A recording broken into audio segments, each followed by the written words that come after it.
Good morning, welcome back to my new video. আজ ঘুম থেকে উঠে একটু ছাদে এসেছি ফুলগুলো দেখতে।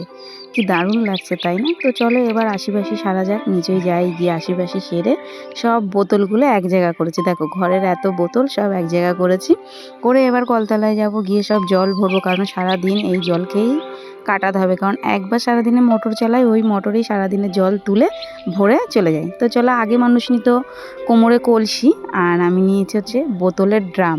তো চলো এবার কলতলার দিকে যাওয়া যায়। যেতে যেতে আমার এই অ্যাকোরিয়ামটা তোমাদের একটু দেখিয়ে নিই।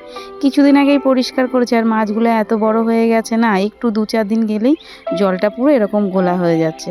আর এ দেখো মাছগুলো কত কত কত বড় হয়ে গেছে, আর কি দারুণ খেলা করছে তাই না?